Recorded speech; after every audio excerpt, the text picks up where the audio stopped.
бол гантамар гэдэг. За өнөөдрийн энэ industry panel discussion-ыг moderator хийхээр байгаа.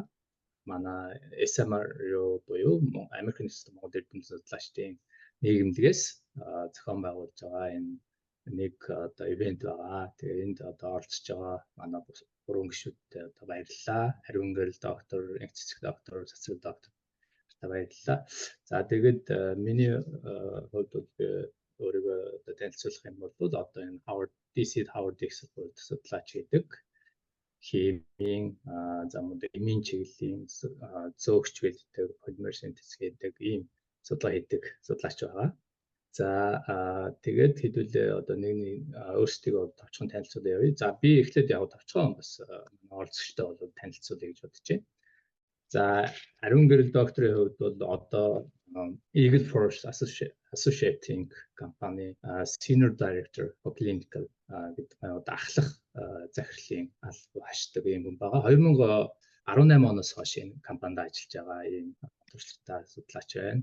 За Монголд бол анагаахын гисгүүд төгссөн. Дараа нь бол Японы Цукубагийн их сургууль төгссөн ийм хүн байгаа. За тэгээд дараагийн хүн маань энх цэцэг байна. Энх цэцэг докторийн хувьд бол Европын компанид аналист гэдэг. За мөн одоо Японд PhD хамгаалсан. Монголд МУС-ийг бол биохимийн чиглэлээр төгссөн ийм одоо туршлагатай судлаач байгаа.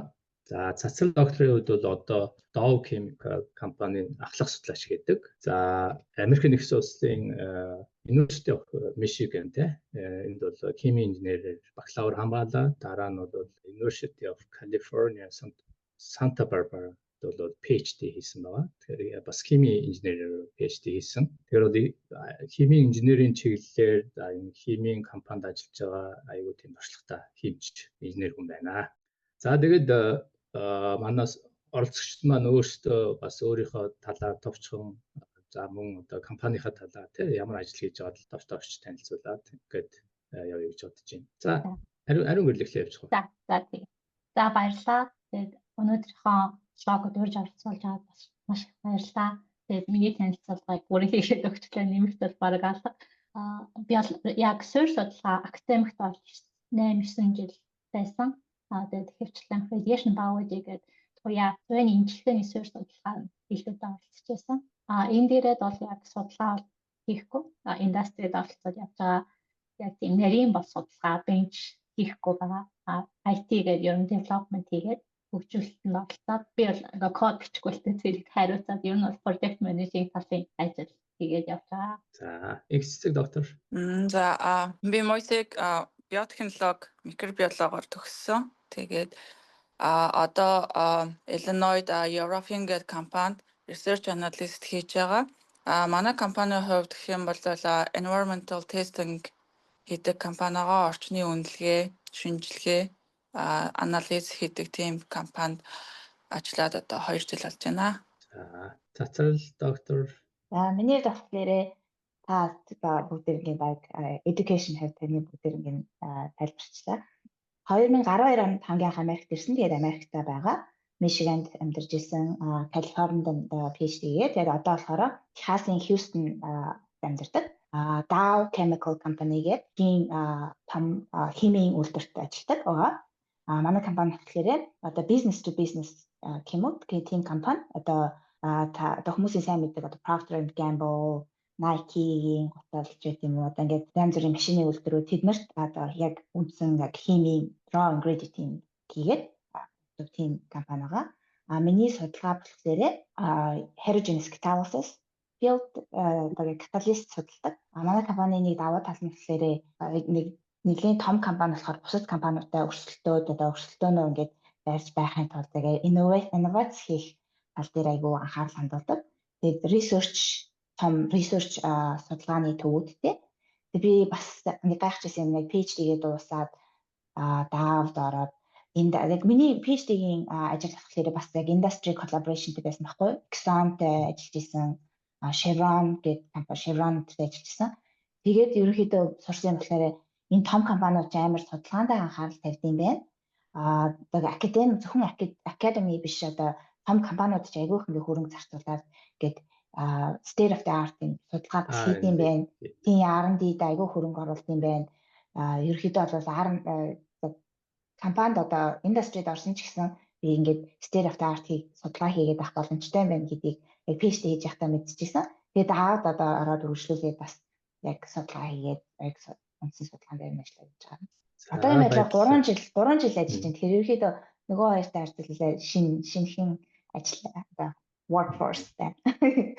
За тэгэхээр хэдүүл ерөнхийдөө танилцчлаа. Одоо тэгээд ер нь компанид ажилд орохын тулд юу бэлдэх хэрэгтэй байдгийг, ер нь юуг анхаарах хэрэгтэй байдгийг тий. Ер нь хязээ өргөдлөө бэлдэж эхлэх хэрэгтэй байдгийг тэр талаар ер нь хэдүүлээ ярилцъя. Цацрал эхлээд хэлэх үү? За намайг яг PhD програмд хамгийн анхнаасаа баргуулж орж байгаад манай ангид 21 хүүхэд хэлжсэн. Тэгээд яг би яг найзуудаас миний хүсэл мөрөөдөл болохоор бас яг профессор болъё гэж бодож исэн. Тэгээд яг PhD хий гэж шийдсэн хамгийн анх андерградаас дуусаад тэгээд 21 хүүхэд ангийнхаа хүүхдүүдээс бүгдээрнгээс би асуусан баг та одоо төгсөөд юу хийх вэ гэд. Тэгэхэд хоёр нь л индустрид орно. Үлцэн 19 нь би профессор болох мөрөөдөлтэй гэжсэн баггүй юу? Тэгээд PhD чинь одоо олон жилийн журны шүү дээ тий 5 жил 6 жил болоод тэгээд 5 дахь жилийнхаа төгсөлтийн үеэр бид ингээд дахиад асуулт найзуудаас одоо явуулах чинь яаж ингэж ажил хайгаад гэсэн бүгдээрээ тэгэхэд хоёр нь яг профессороо цаашаа үргэлжлүүлээд постдоктор хийгээд академи болоод үлдсэн бүгдээрээ индустрид орсон байхгүй юу. Тэгээд энэ яг зөвхөн миний хувьд ч гэсэн одоо яг миний хүрээлэн 21 хүүхдийн ч гэсэн айгүй ингээд broad бас translate хийж болохоор data гэж бодож байна. Тэгэхээр нэгдүгээр нөгөө нэг professorship болоход айгүй амар challenging байгаа ажлын байр нь айгүй цөөхөн. Тэгсэн хэрнээ дээрээс нь олон жил ингээд судлаад байдаг. Тэгээд дээрээс нь хөвчлэн одоо профессор болохын тулд нөгөө постдок хийж дараа нь тэгээд профессор болно. Тэгэхээр үнэхээр ингээд яг бүр A type research сургуульд орё гэвэл бүр амар challenging бүр тийм болохоор одоо хүмүүс чинь 5 жил ингээд судлаад нэг юм ингээд бүр амар эксперт болчлоо. Одоо тэрийг ингээд ашигламаар ингээд галзуул тэ залуу ирч хүчтэй workforce байгаа шүү дээ. Тэгээд хвчлэн одоо яг энэ дээр тэрнээсээ хийсэн R&D-д орж одоо өөрийнхөө экспертийг одоо олон нэг хэрэгтэй үйл ажиллагаанд зарцуулдаг юм уу? Тэгээд асуулт болохоор нөгөө нэг хизээнээс apply гэж эхлэх вэ гэж байна шүү дээ. Ерөнхийдөө PhD-ийн програм хими инженерийн хувьд болохоор дундч хугацаанд 5-аас 6 жил. Тэгэхээр зөв одоо recommended одоо хугацаанд тэгэхээр 4 дахь жилдээ юм уу 4 дахь жилийнхаа сүүлээс эхлээд яг индустрид орё гэж бодож ивэл хүмүүс нэг ямар одоо ажлын байр байна хайгаад эхлэх хэрэгтэй 4 дахь жилээс эхлээд. Тэгээд зарим сургуулиуд болохоор яг нөгөө индустригийн recruiter нь ажлын байрд одоо авдаг хүмүүс нь хурж ирж сургууль дээр нь шууд хурж ирээд шууд таргет recruit хийдэг. Эдний сургуулийн хими инженерийн програм аягүй сайн бид нар эдний сургуулиас одоо ирээдүйн хими инженерүүд аавна гэдэг. Яг тэдний нэг нь болохоор даа байсан. Тэгээ яг сургуультай байгаа одоо PhD-гээ сурж байгаа 4 дахь жилдээ одоо 5 дахь жилдээ төгсөхөөс нэг жилийн өмнө яг тийм recruiter эрхийг сайн хараад тэгээд хэрэг бүр 2 дахь 3 дахь жилдээс нь чамаагүй ярилцлаганд орох гээд үз. Эртхэн ингээд ярилцлаганд орох тусам тийм одоо experience цуглуулж шүү дээ. Хэрэг чи амар ихтэй нэ гэсэн чамаагүй яг ямар шиг асуулт асуудаг юм байна гэдгийг эртнээс мэдээд авах зүгээр. Тэгэхээр ерөнхийдөө нэгдүгээрт нь яг ямар компани recruiter танаа сургууль дээр ирж ин тэрийг сайн хараад болж өгвөл тэд нартай ингээд интервью цаг авах бод. Хоёрдугаарт нь LinkedIn байна, одоо онлайн ажлын байрууд байна гэх юу сайдад үзчихэл байсан дээр. Хичнээн өөрлөг байсан ч хамаагүй одоо туршлага эртхэн одоо цуглуулах туснаа сайн. За баярлалаа. Их цэцгийн хувьд ямар бодлоо? Миний хувьд бол цацарлаас ялгаатай нь Японд сургууль төгсөөд гэр бүлээрээ Америкт нүүж таарсан. Тэгээ миний хувьд хэрэгэлсэн зүйл гэх юм бол LinkedIn-ийг маш идэвхтэй ашигласан. Японд бол LinkedIn нэг тэгж сайн хөгжөөгөө. Тэгээ энд ирээд нүүж ирээд Америк маягаар LinkedIn-ийг хөгжүүлээд тэгээд ерөнхийдөө энэ ажлын заруудыг онлайнаар маш сайн харсан. Тэгээд өөрийнхөө CV resume-г LinkedIn-ээс гадна нэлээд хэдэн өөр энэ Америкт байдаг ажил олгогч нар ажил хайдаг тийм вебсайтуудаас одоо Indeed, LinkedIn, Outreach, Glassdoor гэдэргээд нэлээд хэдэн тийм application вебсайтнуудаар CV-нүүдээ хийж тавьсан. Тэгээ эхний ажил болохоор би Seattle Molecular Epidemiology Inc. гэдэг компанид researcher орсон. Тэр газар маань болохоор R&D teamтэй. Тэгээд миний CV-г хараад тэгээд тийм том компани бол биш байсан, дундаж хэмжээний компани. Seattle-та 3 газар салбартай. Тэгээд ерөнхийдөө бас хүнс болон орчны микробиологийн шинжилгээ гэдэг тийм компани байсан. Тэр компани захирал нь өөрөө дуудаад тэгээд ярилцлаганд ороод тэгээд анх ажилд орж исэн Seattle-д. Тэгээд R&D teamд нь бас metagenomic sequencing дээр ерөнхийдөө ажиллаад whole genome sequencing хийдэг байсан. Хоёр дахь ажил маань болохоор одоо энэ Eurofin гэдэг environmental testing компани байгаа. Энэ компаниуд гэх юм бол ерөнхийдөө бол networking-оор ерөнхийдөө ажилд орсон. Тэгээд яг хичнээн networking ч гэсэн яг бүх зүйлс яг одоо apply хийх зүйлс маань бол яг нөгөө дүрм журмынхаа дагуу явагдсан. Тэгээд хэд хэдэн шаттай ярилцлагуудыг хийгээд ерөнхийдөө 60 гаруй улсад салбартай 950 орчим лабораторитой 63,000 орчим ажилтнтай тийм компани юм байлээ. Тэгээд яг энэ ерөнхийдөө hiring хийх процесс бол нэлээд нарийн. Тэгээд нэлээд хэд хэдэн үе шаттайгаар явагддаг. Тэгээ ерөнхийдөө бол хоёр өөр аргаар ажилд орсон байгаа. Тэгээ миний хувьд бол ажилд apply хийхээ хувьд бол би бол Японоос ирээд шууд CV-гээ бэлдээд тэгээд ерөнхийдөө явуулж эхэлсэн. Тэгээд эрт тусмаа сайн гэж хэлмээр. За ариун гэрлийн хувьд. Би бас одоо их дээр нь хайрлаа. Японд төгсчөөд ирсэн. Гэхдээ ирчээд бол шууд ажил хайгаагүй. Дөнгөж ирээд төрчихсөн болохоор ер нь яг Ослоо байсан. Гэрээрээ байж байгаа. Тэгээд ер нь бол ажилд орсон бол networking гэсэн. Networking тэгээ манай компани болохоор өөрөө health одоо эрүүл мэндийн салбарт технологи хөгжүүлдэг. Тэгээд цэвэр developer-ууд хөгжүүлэгчид болохоор тэр хүмүүс бас нэг medical lead хэрэгтэй байдаг. Тэгээд тэр талаараа яг networking тэр хүмүүсийн medical хүмүүс хайж исэн судалгаа хийдэг хүн хайж исэн. Тэгээд networking тэгээд networking-оор ажилд орсон. Баярлалаа. За дараагийн асуулт бол одоо компанид ажиллахад хэрэгтэй одоо хамгийн чухал ур чадвар юу байдаг юм бэ? Тэр талаар хэдүүл ярилцъя. За ариун гэрлээс эхлэе. Надад бол Японд хад бол assistant professor хийжсэн. Тэгээд оюутнуудыг менеж хийх шүү дээ. Оюутнуудын судалгааг менеж хийгээд өөрийнхөө судалгааг менеж хийн. Тэгэхээр тэр чадварыг тэр нөгөө тэнд хэрэглэжсэн тэр чадвар босоо энэ дэр ашиглагдаж байгаа юм л та. Чи нэг тимийг удирдаад тэр тимийн хүмүүсийг менеж хийгээд тэр прожектыг ингээд төгсгөл дуусгах хүртэл авч явж байгаа болохоор хийж байгаа юммаар бүр би бенч дээр ажиллахгүй судалгаа их байсан. Ер нь бол хүнийг менеж хийгээд тэр хурж ирсэн таскыг дуусгах. Тэгэхээр project managing гэдэг чадвар бол байнга хэрэглэгдэж байгаа. Тэр чиний судалгаа хийхэд ер нь бол бид нар өөрсдөө project хийж байгаа шүү дээ.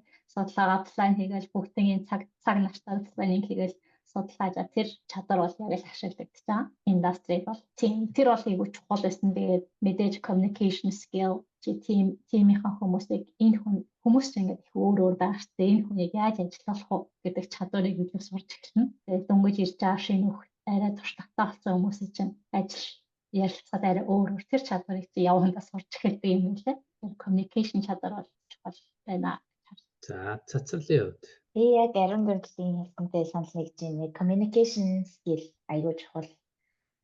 Яг ингээд индастрид ороод ажиллаад тэгэхээр одоо ихэнх collaborator-тэй чинь одоо миний ариун тайранд байгаа research scientist бүгдээрээ technically амар мундаг strong хүмүүс. Тэд нар хүмүүсийг хэн нь илүү ингээд яваад хэн нь илүү ингээд олон хүмүүстэй collaborate хийгээд байгаа нь илүү амжилттай болдог. PhD-д болохоор collaboration бол нэг амар emphasis үзүүлдэггүй шүү дээ. Чи өөрийн гэсэн судалгаатай тэгээд яаж ингээд тэрийг lead хийгээд ингээд яваад байгаа гэдгийг айгүйх emphasis хийдэг. Яаж ингээд тэгэхээр нэг шууд тэр хүмүүсийг гарангуудаа индастрид орнгууд хамгийн чухал юм нэг collaboration гэдэг юм билээ. Яг олон хүмүүст одоо чи ганцаараа нэг 10x юм хийж чадлаа гэж бодоход 10 collaboratorтэй ингээд хамтраад хийлгэж бодоход чиний 10x чинь 100x болох айгүй хурдан 100x болох магадaltaй. жижиг одоо 10 өөр репортод ингээд цэцэрлэг энэ репортод ингээд contribute хийсэн, энэ репортод contribute хийсэн хэр их collaboratorтэй байгаасаа хамаарат чиний одоо research амжилт чинь бас ингээд дээшлэх. Тэр soft skill аягүй чухал юм. За их цэцгийн хувьд. Миний хувьд бол яг энэ хоёртойгоо санал нэг байна. Мэдээж ажилд ороход бол тэр мэрэгжлийн ур чадвар бол мэдээж нөлөөлнө. Ажилд орсны дараа миний хувьд анзаарсан юмд бол яг benchwork гэдэг scientist хүмүүс чи өөр юмыг өөрсдөө план хийгээ бүх юма хийгээ сурцсан байдаг. Тэнгүү teamwork болоод ажиллах чадвар маш чухал. Тэгээд дээрээс нь мэдээж soft skill хамгийн чухал санагдсан. За баярлалаа. Тэгэхээр ер нь бол компаниуд бол анх ажилд авахдаа бол илүү soft skill-ийг харж байна уу? Эсвэл technical skill-ийг хараад байна уу? Тэр талаас нь та ямар санаа? Яг ажилд авах үедээ одоо жишээ нь интервью хийхдээ. Сая нөгөө нэг түрүү жилийн recruitment яг PhD recruitment team-д нь орсон байхгүй. Тэгээд яг нөгөө other side of the table гэдэг юм болоод тэгээд айгүй сонирхолтой юм билээ. Яг юу хардیں۔ Ингээд яг ингээд ийм юмнууд харна гэдэг одоо бүтэн ингээд баг ажиллаж байгаа шүү дээ. Нэг одоо хүнийг ингээд интервью хийлээ бодоход 5 хүн ингээд интервью хийлээ. Өдөржингөө интервьюд нь тэгээд ингээд technical, soft skill, leadership skill, problem solving гэх ингээд критериатай. Тэгээ бүгд ингээд комментуудаа бичээд яг тэр хүнийг интервью хийсний хаад оройн ингээд цуглараад тэр өдрөө баг шийдвэр гаргачихдаг. Тэгээд харж байгаа юм нь хамгийн нэгт нь бол техникл. Манай компани өөр багтдээ тэгж амар өөрчлөгдөхгүй байх гэж байна. Яг хамгийн ихэнд харж байгаа юм нь бол техникл гэдэг юм. Яг гэвэл бид нар нөгөө техникли аль хэдийн тренд болсон хүнийг авчираад одоо тэр нөгөө soft skill-ийг бид нар одоо компанид бол трейн хийж болно. Амар мундаг soft skill-тэй нэг technically lacking хүнийг авчираад technically тэрэнд ингээд заагаад явах цаг одоо resource бол байхгүй шүү дээ. Тийм болохоор ерөнхийдөө хамгийн ихэнд хардаг юм бол technically. Нилээдэн candidate-үүд айгүй мундаг ярьдаг ингээд амар тийм CEO charismatic хүмүүс байсан. Тэгэхээр ингээд суугаад presentation энэ чинь бүр үнэн ингээд амар гялалцсан. Яг ингээд суугаад ингээд poke хийгээд ингээд асуухаар тийм ингээд амар fail болдог. Тиймэр хүмүүсийг бол зөндөө ингээд энэ technically strong enough биш байна гэд багаараа хасдаг. Яг түрүү жил яг багт нь ороод яг ингэж явагд юм байна гэж ярьсан. Тийм. Окей. Та хоёрт нэмэх.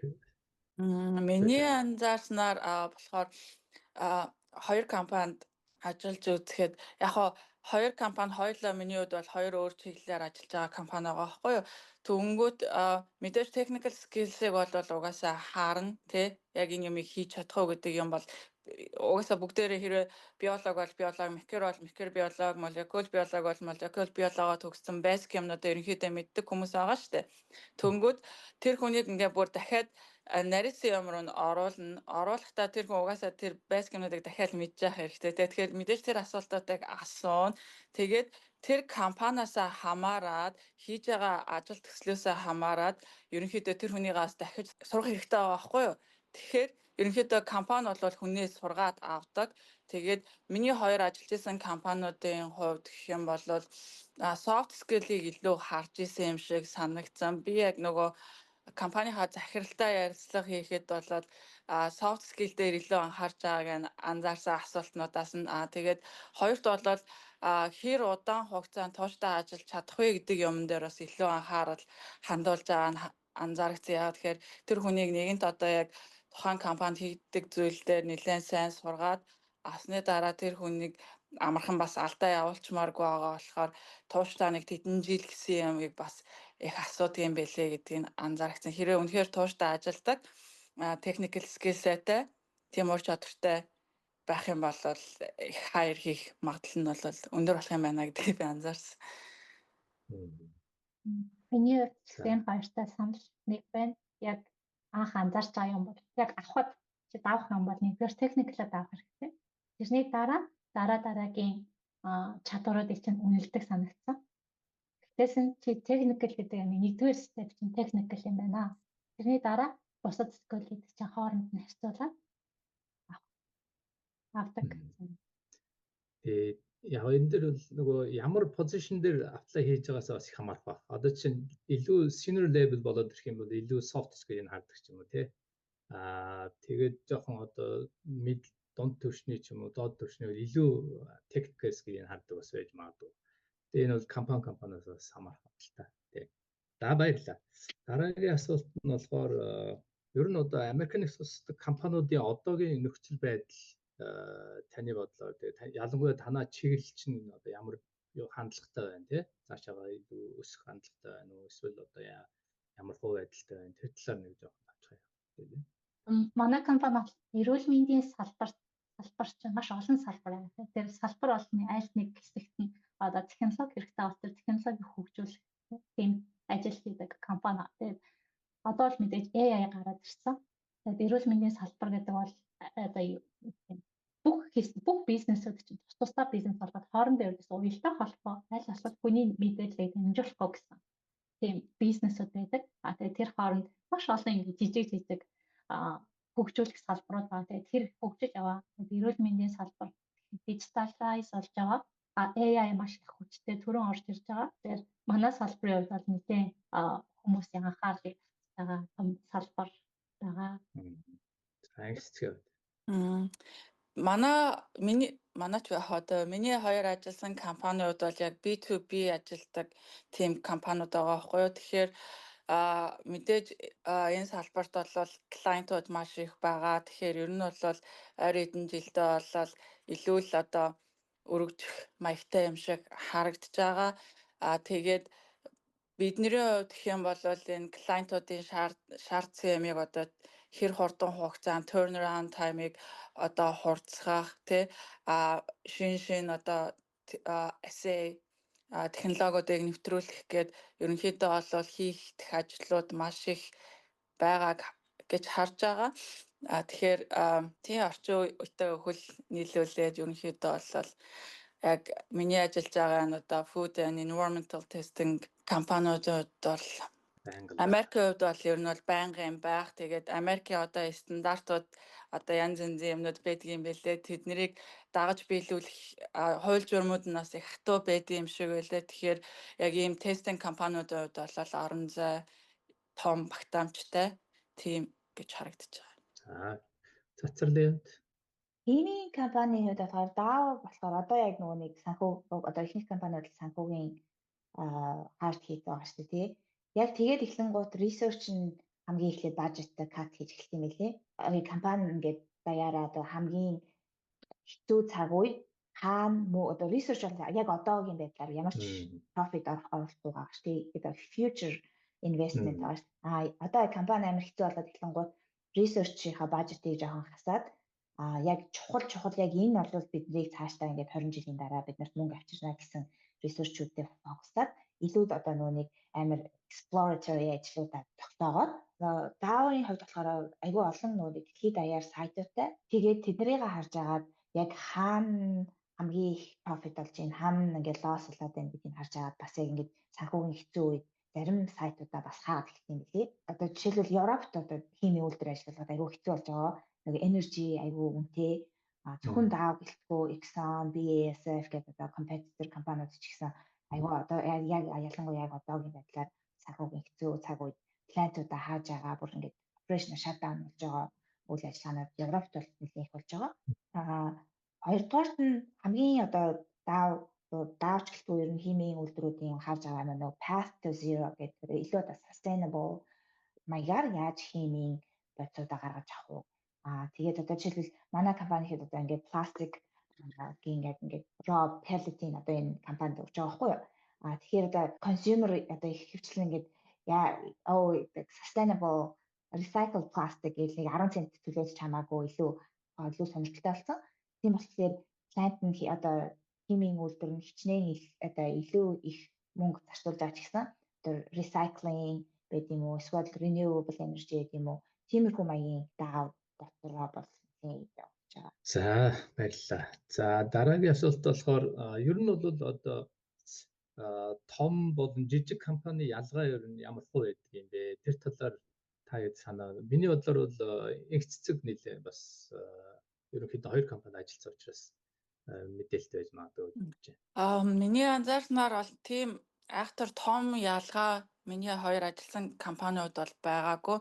Яг нөгөө удирдлагууд нь хүмүүстэй хэр хүрэх вэ гэдэг талаар бол мэдээж ондоо шууд одоо компанийнхаа захиралтай харьцаад өөрөдөө албар аваад юмнуудыг цаг тухайд нь гүйцэтгээд явах тиймэрхүү юм болол тэр өмнөх ажиллаж исэн компанид бол байсан. Энэ компаниуд гэх юм бол хэрвээ одоо ямар нэгэн шинээр project эхлүүлэх ч гэдэг юм уу тийм болох юм бол нэлээд хэдэн үе шатлалтай тэгээд бажет тэр тал дээр болол нэлээд тийм чанга байдаг. Тэгээд стандарт мөрдүүлэх байдал дээр бас одоо энэ ажиллаж байгаа том компани бол нэлээд тийм системний стандарт журам мөрдөх тал дээр бол их маш хатуу quality control эднэр дээр бол нэлээд хатуу шаардлага тавьдаг юм шиг санагдсан. Тэгээд том компаниуд бол арай илүү промошн аваад өсөж дэвчих боломж нь илүү хурдан байх боломжтой юм уу гэдэг тиймэрхүү зүйлсийг анзаарсан. Та хоёрт санаа ойлгосон юм байна. Манай компани бол жижиг компани. Тэгээд жижиг компанид ажилладаг experience бол чи маш олон малгайтай юм уу? Маш олон чадвартай байх хэрэгтэй болно. Тэгээд бүх талын мэрэгчлэн компанид чинь байх болохоор чи юм уу эсвэл чиний нөө team чинь хийх хэрэгтэй. Тэгээд маш олон чадвар сурна өөрийнхөө domain expertise гадна. Цэцэрлээ хувьд санаа. Миний хувьд болохоор би зөвхөн миний ажиллаж байсан компани болохоор даавал байна. Нэлийн том компани. Компани дотроо багэд олон групптэй нэг группээс нөгөө групп руу ороход бараг л өөр компани сольж байгаа юм шиг апплайдах хэрэгтэй. Тэгэл culture нь шал өөр очтой өөр. Гэтэ ерөөхдөө ингээд бүх компани одоо employee resource group юм уу тэдэр нь байдлах юм байлаа ч гэсэн. Юу нь болохоор жижигхэн компанийн хувьд бол сайн мэдгүй байна. Гэтэ миний одоо personal experience-ээс хэлбэл манай нөхөр стартап компанитай гоё 10 хүнтэй. Тэгээд ариун гэрлийн яг хэлсэн шиг яг жижигхэн компани болохоор ингээд сонсож байхад нэг хүний одоо хариуцах одоо амар agile байх хэрэгтэй. Яг олон хайт өмсөх хэрэгтэй. Одоо чи зөвхөн энэ project дээр ажиллаж байгаа биш. Айгу цөөхөлтний ингээд нэг юм хийж байгаа болохоор айгу олон юм ингээд хийх чадвартай байх хэрэгтэй. Versus home company гэхээр ингээд амар role нь defined болсон. Тэрний бас нэг давуу тал гэх юм бол айгуу stress free арай нөгөө жижигхэн компанитай харьцуулах юм бол арай стресс бага байж магадгүй. Яг ингээд рол чинь тодорхой, чиний accomplish одоо чамаас хүсэж байгаа зүйл чинь айгуу тодорхой. Тэгээд тэрний бас нэг сөрөг тал нь гэх юм бол нэгтцэн хэлсэн шиг things can go very slow. Айгуу удаан ингээд айгуу олон ингээ хүмүүстэй дамжиж одоо safety гэх юм бол айгуу олон safety ингээл procedure дагах хэрэгтэй. Лабораторид ингээд бид нар PhD хийж хаад ингээд айгуу хурдан ингээд нэг experiment санаа ороод бараг ингээд afternoon ингээд хийждэг байсан бол яг ингээд home company ороод ирэнгүүт бүгд ингээд safety юу гин даах хэрэгтэй. Нэг waste disposal хийсэн ч гэсэн бараг бүтэн өдрийн ажилладаг. Тэр нь айгуу ядаргаатай гэх юм уу? Одоо сөрөг талтай. Тэгээ одоо тэгээд safety гэдэг даахгүй бол тэгээд incident гарвал бүр айгуу том хэрэг. Ер нь бол жижиг компани, том компани аль нь л давуу талтай, за мөн сул талтай байгаа тийм. Тэгэхээр ер нь бол их хайхтар жижиг гээд том гээд ахгүйгээр ер нь хамгийн гол ажлаа сайн хийж чадах юм бол аль ч компани бол ер нь боломжтой л гэж харж байна шүү дээ тийм. За дараагийнх нь болохоор ер нь компани соёлын талаар ялангуяа Америкийн нэгдсэн улсад байдаг компаниуд ер нь ямар хөө соёлтой байдгийг тийм ажлын соёл за мөн одоо юу мэрэгчлэтнүүдтэй ямар шаардлагууд байдаг тийм иймэрхүү талаар хэдүүлээ хэлцээ. За ариун гэрэл эхлэв. За тийм. Яг сая бараг л ярьчлаа жижиг уу том компаниуд дээр тэрний зундар culture бол ороод явчихлаа. Миний ажиллаж компани жижиг компани дээр чамд сурах юм байна. Culture-ийн хувьд бол жижиг компани учраас чи топоос амар хамааралтай болчтой. Тэр бол бас нэлээд culture. Санаа топ хоёр нь ингээл ажил өрөөнд байгаад ингэж ажиллаа шүү дээ. Институтийн хийлээсэн байж. Тэр маш юм ойр дотны харилцаатай нэг family болоод явчихна. Ажлын шийдвэр бүх юм гэсэн ер нь айгүй юм хурдан хугацаанд явна. Ер нь жижигхэн family шиг болно да. За яг цэцгээ. Миний анзаарснаар бол компани соёл нь яг тэр нөгөө одоо би чинь одоо нэг лабораторид нэг одоо хэсэг хилцээр нь байгаа. Тэнгүү тэр хилцээг хариуцаж ажиллаж байгаа хүнээс бас тэр одоо уур амьсгал culture их хамаарагддаг нь анзаарчихсан хоёр компани хувьд тэгээд тэр тимийг хэр удирдах явдаг хүн бэ гэдгээс хамаарат доторх одоо харилцаа ямар байх уу шаардлага яаж тавих уу өдр нь бол өөр олон явчих юм шиг санагдсан. Хичнээн том компани би одоо том зургаараа болол нэг тийм ерөнхий соёл байгаа. Одоо тим юм гэсэн юмнууд байгаа. Гэхдээ тэр компаниг хариуцж аваад яг тэр хэсгийг ахалж байгаа менежерүүд бас их тэр компани culture-т нөлөөлдөг нь бас анзаарагдсан. Одоо манай байгаа багийн хувьд гэх юм бол ерөнхийдөө их багаараа ажилдаг, нэг нэгэндээ айгуу сайн ойлголцдог. Одоо хэрвээ хин нэгэнд ямар нэгэн тусламж хэрэгтэй бол тэр доорнуудаа чамд яаж туслах уу? Энэ дээр энийг нь хийж өгөх үү гэдэг юм. Тиймэрхүү юмнууд бол анзаарагддаг. Тэгэхээр менежерсийг хамаарх юм уу? Тэцэлээ. Нөгөө ихтэйгээ аягүй санал хэлж байна. Яг директ одоо ажиллаж байгаа хүмүүс аягүй компани culture хамаатай. Тэрнээс гадна яг компанийнхаа зүгээс ингээд стратеги одоо яаж culture ус ямар culture ус стратеги аягүй чухал юм билээ. Одоо шинэ PhD төгсөж байгаа хүмүүс бол тэрийн одоо интервью хийхдээ бас асуугаарай. Яг компани culture нь ямар вэ? Одоо нэгэндээ аягүй collaborative environmentтай юу? Эсвэл бол айгу competitive ингээл бүгд амар ambitious ингээл нэг нэгнийхээ дээр гахгаал байдаг тийм тэрийн open амар асуугаарай. Яа тэгвэл чиний одоо сэтгэл одоо mental health айгу чухал шүү дээ. Хэрвээ ингээд хажуутлын хүн чинь чамтай амар ингээл байнга compete хийгээл явал чи угаас productive байж чадахгүй. Тэгээ компанид ч муу чамд ч муу.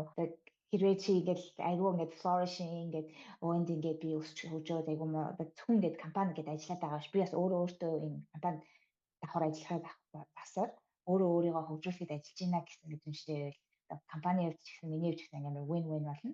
Тийм болохоор ерөнхийдөө компаниуд тэрэндээ бас culture айгүйх анхаардаг. Тэгээд даавын хувьд гэх юм бол хит юм ингээд яг харж байхад би бол град сургуульд бол ийм байдгийг ч мэдэхгүй байсан. Одоо ERG буюу Employee Resource Group гэдэг. Тэгээд тэрэндээ бүр ингээд бажет гаргацсан. Тэд нар болохоор юу вэ гэхээр одоо ингээд minority одоо хүмүүст хандсан ивент одоо ивент зохион байгуулах тийм funding одоо Asian Diversity Network одоо Women in Engineering and Manufacturing гэдэг юм уу одоо тэгэл LGBTQ гэдэг юм. Ингээд айгүй бол ингээд minority хүмүүс ингээд ажлын байран дээр бас ингээд бага зэргийн дарамтлал одоо үзэх боломжтой шүү дээ. Тэрийг компанийн зүгээс strategically амар support хийж одоо та нар you belong here гэдэг мэдрэмж төрүүлэхийн тулд айгүй тийм бас employee resource group-уд байдаг. Тэгээд ерөнхийдөө ингээд даавын бас нэг айгүй баахаар хууштай юм маань тэгэхээр weekend-ийг айгүй respect хийдэг. Чи өөрийн гэсэн family-тэй, өөрийн гэсэн амьдралтай одоо weekend-ээр ингээд хичнээн амар urgent project гэсэн ч гэсэн би жугаа ингээд weekend-ээр ингээд email бичээд hey одоо амар urgent хариулаач гэсэн юм байдгүй. Тэр нь айгүй work life balance-ийг айгүй respect хийсэн culture-тэй юм уу? За баярлалаа. Тэгвэл дараагийн асуулт ер нь та бүхний компани за мөн ер нь компани те тушаал ахих боломж ер нь хэр олов? Ер нь компаниуд ер нь ажилтнаа аль болохоор ингээд цаашаа өсөх боломжийг илүү хангаж өгдөг юм байна. Эсвэл тухайн ажил дээр ингээд байлгаад ах сонирхолтой байдаг юм уу? Тэр талаар нэг жоохон болчихгоо байлаа. Нэг хэсгээс эхлэв. За жижиг компанийн хувьд бол яг нөгөө тус тусын өөрөг даалгавартай позишнууд нь тодорхой байгаа учраас тийм хурдан бас тушаал ахих ч юм уу тийм бага байт юм шиг анзаарчихсан. Энэ компаниуд гэх юм бол нэлээд том компани учраас хэрэг үнэхээр ажилдаа сайн байх юм бол 1-2 жил ч гэдэм үү те ерөнхийдөө ажлын үзүүлэлтүүдийг харж агаад промошн хийх болол нэлээд байт юм билээ гэдгийг анзаарчихсан. Тэгэхээр ерөнхийдөө бол том компаниуд бол илүү ажилчтай өсөж дэвжүүлээд цаашдын юунууд нь бол нэлээд дэмжлэг үзүүлдэг юм байна гэж би бодож байна. За Арика хариугэл. Би бас адилхан анзаарсан. Манай компани жижиг. Тэгээд ер нь бас нэг тийм промошнод харьцангуй бага. Ялангуяа девелоперууд ч юм уу шинэ орж байгаа тэр хүмүүс бид нар ч илүү ингээд манай компани массыг бүрдүүлж байгаа учраас бидний дандаа төсөлтүүд байгаа. Бид нар ч ингээд нэг доороо дээрээс хэрэггүй нэг юм хариуцлага сууцтай болохоор нэг дээшээгээ явж болохгүй доошоогоо явж болохгүй нэг тийм позишн байгаа анзаардаг. Тэгээд манай нөхөр болохоор бас том компанид ажилладаг. Тэгээд тэрний байдлыг харж байхад яг промошнууд байгаад жил болгоо ажлынх нь ярилцлагыг хийгээ промошн хийгээд яг том компани culture тэнд харагдсан даа гэж харж байна. Зацарлаа. Промошныг ингээд яг different levelтэй ихний промошн бол бараг л ингээд яг ажиллаа хийгээл яг delivery ингээд хийгээл хамбар яг 3-аас 4 жилийн дотор ихний промошн болдог. Дараагийнхыг нь болохоор яг ямар чиглэлийн промошн авмаар байгаагаас нь шалтгаалаад тэр промошн гэдэг. Яг R&D манай компанид болохоор хоёр төрлийн одоо pathway гэх юм уу, career pathway байдаг. Шинээр орсон одоо scientist. Нэг нь болохоор яг technically hardcore technically явсаар агаад одоо хамгийн дээдлийнх нь fellow гэж байдаг байхгүй. Одоо fellow тэр бүр ингээд senior fellow, corporate fellow болдог. Тэр нь болохоор ингээд яг ингээд technically одоо компани 40-50 жилийн дараах ингээд ирээдүйд ингээд хараад ингээд зөвлөгөө өгөөд ингээд яг technically яг hardcore technical pathway. Тхийн тулд одоо senior research specialist гэж байгаа scientist болоод principal scientist болоод өөрийн гэсэн нэг science одоо scientific groupтэй тэрийг нэг project lead хийгээд тэгээд ингээд амар significant technical contribution хийгээд ингээд technically fellow болох боломжтой. Нөгөө pathway нь болохоор шинээр орсон scientist болохоор би ингэж амар technically hardcore явмааргүй илүү ингээд хүмүүсийг lead хийсэн people manager руу ормоор байна гэд.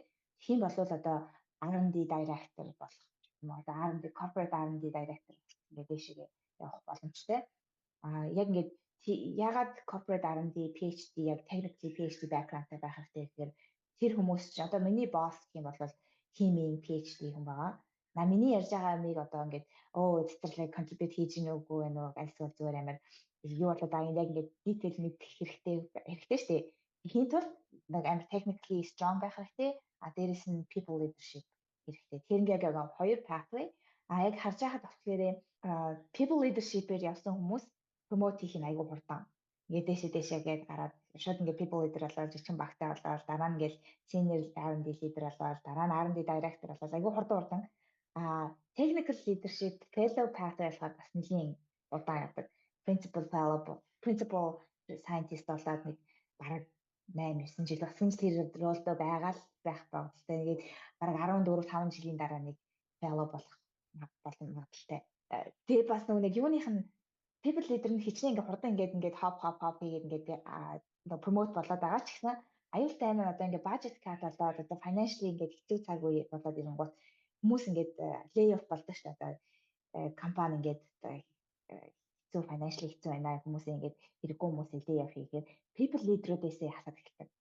Одоо хоёр ингээд нэг people leader ингээд 10 хүнийг ингээд багтай байсан бол тэр нэг people leader ч арай илүү цалин авч байгаа шүү дээ. Өндөр хамаагүй илүү үнэтэй. Тэгэхээр нэг scientist ингээд амар яг technically ингээд ажлыг хийгээд байгаа хүнийг баг цалинтай хүнийг хасж ирснээс нэг people leader гисаад нөгөө нэг хоёр одоо нөгөө нэг баг нь 10 үнэтэй гэж combine болонгуудаа 20 үнэтэй нэг leaderтэй болох юм уу? Тийм гэдэг. Тэр ингээд lay off болонгууд ингээд people leadership явж байгаа хүмүүс нь төрүүлж ингээд lay off болох магадлал нь арай өндөр. Тэр ингээд бас pros and cons хоёр юутай юм. За баярлалаа. За дараагийн асуулт маань ер нь компанид ажилд ороход ажлын ярилцлаганд орохын тулд эхлээ ер нь network таньдаг хүнээр дамжих нь одоо хэр чухал байдаг юм бэ За networking ер нь үүсгэх арга нь ер нь юу юм тэр талаар хэдүүлээ ярилцгаа. Түрүүн бас нэг цэцэг тодорхой ярьсан. Миний хувьд бол Америк дээр шууд Японоос Америкт ирсэн учраас энд яг постдок хийж амжаагүй. Тэгээ яг ариунатай ижлэхий яг нөгөө бэбитэй байсан. Тийм болохоор яг ингээд хөдөлгөөнтэй орж гараа хүн амьтантай танилцаад нэтворкинг хийх боломж айгүй бага байсан. Тэгээд тийм учраас би бол эхлээд CV-нүүдээ айгүй сайн явуулж байсан. Тэгээд дараагаас нь бол айгүй азтайгаар одоо ингээд Монгол community research group руу ингээд нэгдээд эхэлсэн. Тэгээд тэндээс бас ингээд танилын хөөрөнүүдээс нэмэгдэж байгаа юм л та. Тэгээд яг тэр би бол яг энэ группээсээ ойролцоо ажилдаг хүнээ олоод тэр хүмүүс маань надад referral өгөөд тэгээ би ерөнхийдөө энэ компанид орсон. Тэгэхээр ер нь бол networking хийх бол их чухал. Тэгээд Америкт бол networking бол ажилд ороход нэлээд бас түлхэц өгдөг нь харагдсан. Одоо би жишээ нь яг одоо миний хийж чадах юм тухайн компанид бол яг ингээд бүр бараг 100-аас одоо юу гэх За нэг 90% таарад идэг юмнуудаа явуулаа. За одоо яг энэ ажилд орчих юм байна гэж бодонгууд хариу байхгүй. Тэгээд яагаад хариу байхгүй нь тийм юу бид нэр тийм мэйл ирэхгүй та тэнцэнгээл гэсэн юм ирж байгаа байхгүй юу.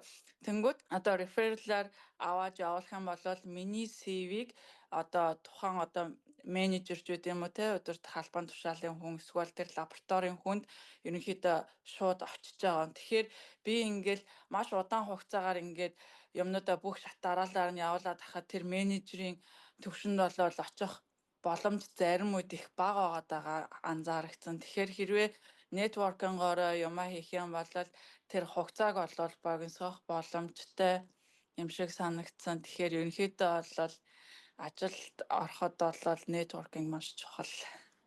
Ариун өнгөрлөө. Би ч гэсэн санал нэг өөрөө ч гэсэн networking гол ажилд орсон байна. Тэгээд өмнө би бас яг энэ эрхийнхаа төрөө хэлжээс 2 postdoc position болчихсон гэдэг. Тэгээд нэг нь бол зүгээр өөрөө очиж уулзаа. Тэгээд яриад тэгэхээр яхав technically би тэр нэг technically хэрэгтэй гэдэг postdoc position technically approved болсон байгаа юм л да. Тэгээд тэрэн дээр бол өөрөө бол ингээд яваад хайхадад болчихоо. Нөгөө postdoc position болохоор өмнө нь оюутан багтаа ирж исэн лаборатори нөгөө лабораторийн PI чи манад ирэхгүй мүү гэж асууж байсан. Тэгэхээр тэр үед би networking хийгээ тэр багштай би судалгааныхаа ажлыг яриад ч юм уу тэр багшаас ном аваад тэр PI-с ном аваад уулздаг байсан. Тэр хүнд бас ингээд өөрийгөө ингээд таниулаад мэдүүлээд орхисон тэр PI тэр networking бол ашиг үзсэн. Яг ажилд ороход бол яг networking хэрэглэдэг учраас resume-г явуулаад review интервью хийхэд бол маш хурдан интервью хийсэн. Цацалаа. Ажилд ороход бол би сайн мэдэхгүй байна. Тэгээд ажилд орсны дараа яг networking бас айгүй чухал. Ер нь networking soft skill айгүй чухал. Илүү олон хүнтэй танилцаад тэгээд яг нөгөө нэг Монгол гэлтгүй Аз culture нэг тийм байдаг шүү дээ. Ингээд толгоогоо доош нь бүхэлдээ юмаа хийгээл ингээд яваад бай. Тэгээд чи promotion аавна хүмүүс чамайг мэднэ гэдэг. Тэр бол айгүй зүг болоод эхэлдэг яг western culture industry R&D setup гэхээр толгоогоо доош хүн болгон амар ингээд их ажил хийж байгаа. Тийм болохоор чи өөрийнхөө advocate жагаад яг ингээд Азад чинь ингээд амар ичимхий штэ тий ярих өөрийнхөө хийсэн юмыг ярихаасаа ингээд амар өнгөрөө санагдчихгүй тул ингээд тэглүүгээр зөөр өөрийнхөө хийсэн юмыг openly ярьдаг. Тэгээд нөгөө бусад хүмүүстэй тэгэн гол дараа нь ингээд 2-3 жилийн дараа цацаа нэрээ юм дээр ажиллаж ирсэн штэ. Цацаа очиж холбогдож гэх юм уу. Тэгэхээр тэр скил нэлээд чухал юм байна. Ажилд ороход чухал энэ хоёроос хэлсэн шиг ажилд орсны дараа бас.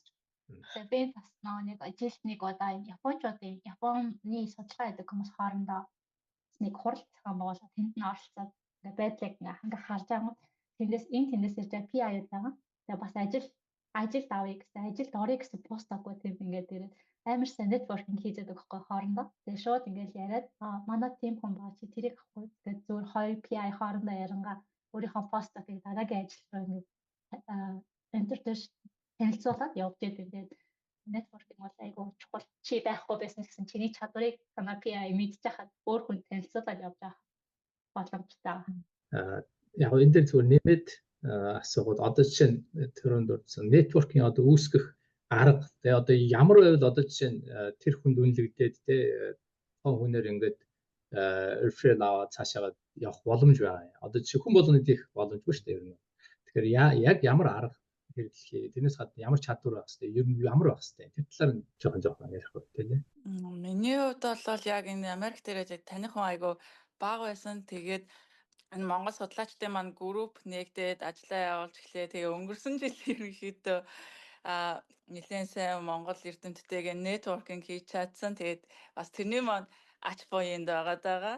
Бас баярлалмаар байна. Тэгээд мэдээж тэр хүний одоо нөгөө сонирхож байгаа салбар нь referral хийх хүний маань одоо ажилтдаг салбартаа ч юм уу те холбоотой ойрхон байх юм бол мэдээж амархан болно. Тэнгүүд чинь одоо 2 өөр төрлийн юм хийдэг хүн байгаад referral гэх юм бол мэдээж тэр нь жоохон хомигдмал болчихно. Тэгэхээр өөрийнхөө ажилтдаг чиглэлийг те ажил хайж байгаа чиглэлээ ч юм уу сайн танилцуулаад тийм байвал бас зүгээр бах. тиймэрхүү журмаар одоо хүмүүстэйгээ холбогддог ч юм уу тий тэгвэл зүгээр ах гэж бодож байна. Ер нь бол чи high school байна уу те их сургууль байна уу бүгд одоо чиний хүрээлэнд авч networking болно шүү дээ. Өнөөдөр бүгдээрээ адилхан оюутан ажил хийж бүгдээрээ ажил хийж магадгүй. Гэхдээ хэдэн жилийн дараа эргээд бидээ туслахчтай networking байгаа. Тэрийг бас ингээд тэр бол надад одоо ингээд эргээд 10 жил 20 жил болоод ирэнгүүт маш том networking болсон маа одоо хамт сурч байсан хамт хааны газар судалгаа хийжсэн тэр бүх хүмүүс чинь networking тэр хүмүүстэйгээ эргээд холбоо яриад ажил хасахад тэр хүмүүстэй цаашаа хүмүүстэй холбоо өгдөг. Цацал нэмэгдэн. Referral авахын тулд миний бодлоор хамгийн чухал юм одоо би одоо ганц өнгөрөөхөө та надад referral өгөөч гэвэл таны trust-ыг авсан байх хэрэгтэй. Би ямар нэгэн байдлаар танд би staff is capable гэсэн ямар нэг юм үзсэн байх хэрэгтэй тий. Тэр ямар нэгэн project дээр ажиллаж байхдаа ч юм уу ямар юу ч хамаагүй ингээд гадуур ингээд яаж ирсэн айгүй ингээд хийчихсэн юм байлээ. Ингээд trustworthy хүн байлээ гэдэг.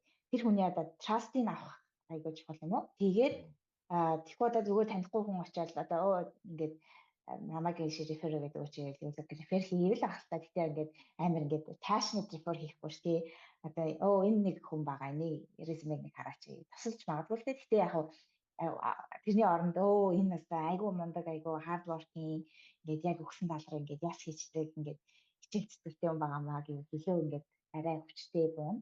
Тийм болохоор хинтээ ч харж ирсэн одоо ямар нэг networking event дээр ч юм уу одоо project дээр ч юм уу ямар одоо 10 жилийн найзтайгаа харьцаж байхдаа ч юм яг хийсэн юм хийсэн шиг хийгээл та ингээд trust-ийг авах. За дараагийн асуулт маань ер нь нэг компанид удаан ажиллах нь дээр байдаг гэж бодож байна уу? Эсвэл одоо ингээд ямар нэгэн байдлаар одоо тушаал дэвших ч юм уу эсвэл цалингаа нэмэхийн тулд ер нь ойр ойрхон сольсон дээр байдаг гэж бодож байна уу? Тэр талаар хэдэл ялцгаа. Тацаад яг. Манай нэг найз бид хоёр ингээд ерөөхдөө ойролцоо цаг хугацаанд PhD-ийг дуусаад би одоо ингээд ажил дараад 3 жил ажиллаж байгаа. Нөгөө найз маань болохоор одоо 4 жил ажиллаж байгаа юм уу? Тэгээд тэр тэгэхээр 2 жил нэг компанид ажиллангуудаа нөгөө өөр компанид руу ингээд шилжсаахгүй. Тэгээ надад хэлсэн юм болохоор тэгвэл цалин чинь ингээд айгүй хурдан ихсэн 2 жилийн дотор ингээд өөр компанид ализийн би 2 жилийн experience-тэйгээд apply хийж байгаа болохоор дөнгөж нөгөө PhD-ээс гараад apply хийсэн шал өөр. Тэгэхээр арай нөгөө нэг senior level apply хийсэн. Арай хурдан одоо тушаал өгсөд их цалин авах боломжтой. Зарим хүмүүс болохоор ингээд нэг компанид ажил. Одоо миний хувьд бол яг сайн мэдэхгүй л юм. Одоогийн байдлаар нэг project-д дуртай ханд ажиллаж байгаа хүмүүс нь дуртай. Тэгээд гайгүй болохоор хэрвээ ямар нэг юм жоохон ингээд shaky болоод эхлэх юм бол өөр ажил хайх. Ариун гэлээ. Би ч энэ компанид ихээс ажиллаж байна. Яг өөрөө яг тийм цэцэрлэг хэлдэг шиг нэг тийм сонирхолтой биш те ажилдаа дурггүй солимор санагдвал ер нь сэснэл дээр те өөрөө энэ ажилдаа окей болж байна миний амьдралд одоо өнөөдөр амьдралын бас нөхцөл байдалтай бас ганцхан ажил биш шүү дээ амьдралтай тэр балансыг авч болж авал тэр балансаа за ингээд хадгалах уу яах уу гэдэг те тэр бол хүний сонголт энэ бол заавалчгүй чи шилжих хэрэгтэй заавалч нэг компанид удаан байх хэрэгтэй гэсэн юм бол нэг байхгүй байх гэж бодсон. Гол нь чиний well-being чиний амьдралын баланс баригдаж гэнэ үү тэгээд чаавжаа хийж байгаа ажилдаа хангалуун байгаад цалиндаа хангалуун байна уу тэрнээс хамаарна. Тийм шүү. Миний хувьд яг энэ хоёртой санал нэг нь хэрэг одоо ажиллаж байгаа ажилт чинь цалин чинь хангалттай тэгээд хамт ажилладаг хүмүүс манаас нийт сэттэй авах юм бол тий яг хоо гэдэг өөрөө шийднэ. Хэрвээ үнэхээр албан тушаал ахи промошн авъя гэвэл бас яг хоо хэрвээ өөр газраас бас санал тавиад өөр илүү албан тушаал авах юм бол тавигдах юм бол мэдээж ажлаа сэлсэн зүв байх тий. Тэгээд бас нөгөө талаараа яг нэг компанид удаан тууштай ажиллах юм бол бүр илүү сайн юмаа нухтай сайн мэддэг бас тийм даваа талтай учраас илүү хүндлэгдэх байд юм уу тий. Илүү одоо нэг албан тушаалаас нөгөө рүү салбар руу шилжихэд илүү амархан байх юм болоо. За ерөнхийдөө бид хэдий ярих сэдвүүд хэрийг бол ярих байсан ерөнхийдөө ярьчлаа. Тэгээ одоо яг сүүлийн асуултыг та хэдүүлдэ гэж бодож байна. Та хэдийн хувьд одоо яриаггүй ямар нэгэн зүйлүүд байна уу? Тэрний хадлаараа хэрвээ байх юм бол хэлнэ гэж хүсэж байна. Миний хувьд тасалсан юм маань гэх юм бол LinkedIn-ээ сайн хөгжүүлээрэ гэж хэлээ тий. Америкт LinkedIn хэрэглэгддэг юм байна гэдгийг анзаарсан. Тэгээд networking бол маш чухал юм байна гэдгийг бас их анзаарсан. Тэгээ ер нь бол өөрийгөө бас голох хэрэггүй бах тий. Тэгээ өөрийгөө голохгүй чаддаг юм дараа чаднаа хийнэ гэд явбал бас зүг бахаа гэж хэлмээр. За миний болохоор хэлэх юм бол индастри одоо сурч жагаад одоо ажиллах хүчинд ороод хамгийн чухал юм нь өөрийгөө зэврүүлэхгүй байх хэрэгтэй.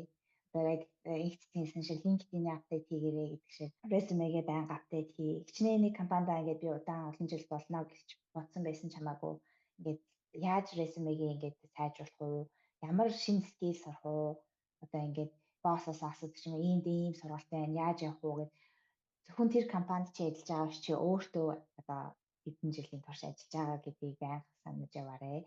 Тэгээд дараагийнх нь юм бол ментор олж аваарай. Ментор аягүй чухал. Тэр хүмүүс чинь чиний одоо ингээд олон жилийн ингээд заваад ингээд явах юм ялизын туулсан хүн байгаа шүү. Тэгээд чамд ингээд эргэж хараад зөвлөгөө өгөн чи тэр хүнээс сурах юм аягүй ихтэй.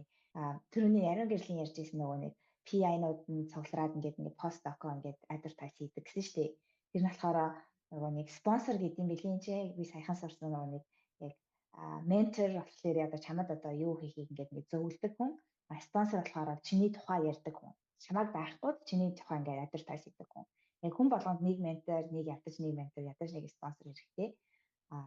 Тэгэл чи өөрөө ажлыг хийгээ явж байгаа юм чинь. Би энэ хоёр дээр нэмэлт түрүүний хэцгээ хэлжсэн.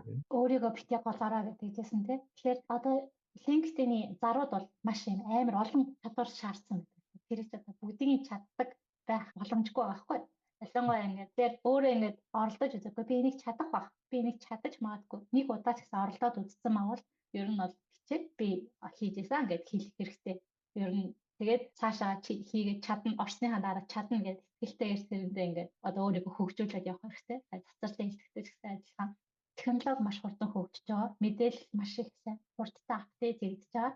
Өнөөдөр 5 жилийн өмнө 10 жилийн өмнө сурсан PhD-ийн мэдлэг бол ингээд энгийн мэдлэг болсон чи тэрийг апдейт байнга хийж авах хэрэгтэй байгаа. Өөрийгөө бас байнга хөгжүүлж ийж чи өөрийгөө дараа нь өөр нэг газар зарах хэрэгтэй бол ер нь л ажилд орно гэж өөрийгөө зарж байгаа л хэлбэр шүү дээ тий. Өөрийгөө чи зарах юм бол өөрийгөө гялцуулаад байнга апдейт хийж авах хэрэгтэй.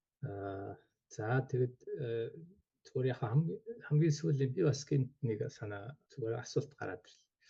Ер нь бол одоо тухайн компани үнэхээр сайн ажилт нь байхын тулд өөрөө ер нь ямар байх хэвээр юм бэ? Тэр талаар та хэд жоохон санаа өөр одоо жишээ нь өөртөө ямар одоо чадвар эзэмшсэн байх хэвээр юм те? Эсвэл ямар хүн байх хэвээр тэр талаар соёл ч юм уу одоо ямар нэгэн те тухайн компани ажилтан байх. Би сайн ажилтан байх. Миний бодлоор би ингээд шинээр орж байгаа хүүхдүүдтэй ажилладаг. Тэгээд ингээд анзаарч хаад тэр дундаас үргэлжлүүлээд амжилттай явж чадах хүүхдүүд бол нэг проблем гарахад тэрийг солв хийгээд хүрээд ирдэг хүмүүс. Энийг ийм асуудал гарлаа. Энийг би ингэж шийдмээр нэг шийдэл авчирдаг хүмүүс илүү хөгждөг. Эсвэл зүгээр тэн дунд ч амаас зүгээр яг оюутан чигээрээ хүүхдүүд байхгүй. Хурж ирчээд энийг яаж хийх вэ гэдэг өөдөөс асууад. Энийг ингэж хийсэн чинь болохгүй. Энийг би яаж хийх вэ гэж асуудаг. Тэр хүмүүс чинь тэр зэгтэл ингээд гацаад амжсан гэдэг байхгүй. Яг ингээд харж байхад цаг хугацаа өнгөрөнгөт шийдэл гаргаад байгаа хүмүүс чинь илүү ингээд дэвшээд яваад байгаа байхгүй. Тэгээд ямар нэгэн асуудал тулгархад асуух биш. Асуухдаа Google-ээс асууя л та тий. Тэгээд өөрөө шийдлээ хайгаад хэд хэдэн шийдэл гаргав. Ийм юм боломж байна гэдэг боломж бариад ирж байгаа бариад ирэх гэдэг юмыг ихэндээ өөрөө хийгээд тэрийг гэрээнд даалгуулгаад тэгээд ярилцаж тийм чадвартай болвол илүү гэж бодчих. Миний хувьд гэх юм бол bench to industry орж байгаа хүмүүсийн хувьд бол soft skill чухал байхаа гэж бодогдчихээн. Тэгээд тэр компанида soft skill сайтай байх юм бол ерөнхийдөө мэдээж хинч найрсаг сайхан хүнтэй болоод ажиллах туфтаа байна. Тэгэхээр миний хувьд бол soft skill-ээ сайн хөгжүүлвэл компанид мэдээж одоо мэргэжлийн ур чадвар бол мэдээж байгаа. Тэрнийг хөгжүүлэх хэрэгтэй. Гэхдээ soft skill бол миний хувьд чухал санагдсан. Цацралын хувьд энэ хайртай санал өгч чинь яг ялангуяа Ариун гэрлийн хэлсэн шиг go do it. Бид өөрийгөө зарж байгаа гэсэн шүү дээ. Компани биднээс талуу гэж байгаа гол шалтгаан нь бидний тархийг ажиллуулах гэдэг байгаа шүү дээ. Ямар нэгэн асуудал байна. энэ хүн тэрийг solve хийх хэрэгтэй. Тэгээд ингээд буцаал нөгөө босс байгаа очоод энийг яах вэ гэдэг нөгөө нэг оюутан mentality байвал тэр ажилчин versus ямар нэгэн тэр одоо яаж хийж байгаа solve хийдэг тийм хүн. Тэгэхээр яг өөрөө заавал бүгдийг мэдэх албагүй компани айгүй их олон resource байгаа, олон хүмүүс байгаа, гүйж очоод өөр хүнтэй яг мэддэг экспертүүдийн ярьдаг ч юм уу. Тиймэрхүү team skill. За баярлалаа. За тэгэхээр хэдүүлээ ярих сэдвүүд ерөнхийдөө энэ ярьлаа. Өнөөдрийн хувьд бол бидний одоо гол зорилго бол Америкийн улсад сургууль сураа төгсөж байгаа залуучууд мөн одоо ажил хийж байгаа залуучууд яаж энэ компанид ажиллах вэ те? Одоо компани гэдэг бол одоо Монголд бол харьцангуй одоо бас Америкийн компаниас бол өөр Америкчин өндөр хөгжилтэй улсад бол R&D салбар их хөгжсөн байдаг. Тийм учраас одоо PhD хийсэн, мастер хийсэн судлаачид бол ороод ажиллах боломжууд бол их нээлттэй байдаг.